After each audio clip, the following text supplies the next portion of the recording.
sizga nisbatan tezkor tadbir o'tkazildi. Malik emas bu, nima qilyapsizlar? Assalomu alaykum.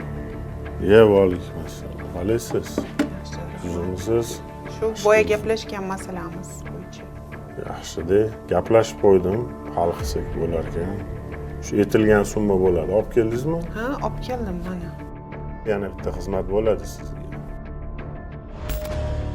Samarqand viloyatida yashovchi ayol Ichki ishlar vazirligi shaxsiy xavfsizlik bosh boshqarmasiga ariza bilan murojaat qilib, unda Namangan viloyatida jazo o'tab kelayotgan akasini ozodlikka chiqishi uchun Paxtachi tumanida yashovchi 1969-yilda tug'ilgan fuqarodan yordam so'raydi. Nafsi buzuq erkak murojaatchi ayolning akasini Ichki ishlar vazirligi jazoni ijro etish departamentida ishlovchi tanishlari orqali Navoiy viloyatidagi jazoni ijro etish koloniyasiga o'tkazib, u yerdan esa ozod qilinishini va'da qilgan. Evaziga esa xizmati uchun 1500 AQSh dollari miqdorida pora va ayol bilan jinsiy aloqa qilishini talab qilganini bayon etgan murojaatida. Ichki xizmat zonalar bo'yicha borku, shu yerga kirmoqchi. Ichki ishlar vazirligi shaxsiy xavfsizlik bosh boshqarmasi tomonidan o'tkazilgan tezkor tadbir natijasida 1969-yilda tug'ilgan fuqaro ariza muallifidan 1500 AQSh dollari olgan vaqtida ashyoviy dalillar bilan qo'lga olingan. Aziz hamyurtlar, bilingki, pora oldi berdisida xalq tilida qo'shmachilik qilish og'ir oqibatlarga olib keluvchi jinoyatlar toifasiga kiradi. Holat yuzasidan 1969-yilda tug'ilgan fuqaroga nisbatan O'zbekiston Respublikasi Jinoyat kodeksining 168-moddasining 1-qismi va 211-moddasi 1-qismi bilan jinoyat ishi qo'zg'atilib, hozirda tergov harakatlari olib borilmoqda.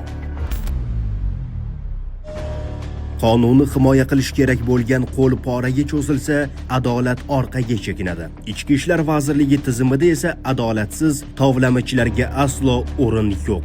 Bu borada Ichki ishlar vazirligi shaxsiy xavfsizlik bosh boshqarmasi tomonidan xodimlarni nopok yo'ldan qaytarish maqsadida tizimli ishlar olib borilyapti. Xususan, Toshkent shahrida istiqomat qiluvchi fuqaro Ichki ishlar vazirligi shaxsiy xavfsizlik bosh boshqarmasi Toshkent shahar bo'yicha boshqarmasiga ariza bilan murojaat qilib, unda Shayxontohur tumani ichki ishlar organlari faoliyatini muvofiqlashtirish boshqarmasi fuqarolikni rasmiylashtirish bo'limi xodimi chiroyli raqamlardan tashkil topgan ID karta olib berishni aytib, evaziga 1500 AQSh dollari miqdoridagi pullarni talab qilayotganligini ma'lum qilgan. Shundan so'ng Ichki ishlar vazirligi shaxsiy xavfsizlik bosh boshqarmasi Toshkent shahar bo'yicha boshqarmasi xodimlari tomonidan o'tkazilgan tezkor tadbir davomida aytilgan pullardan 1000 AQSh dollari miqdoridagi pullarni olgan vaqtida xolislar ishtirokida sobiq xodim qo'lga olinadi.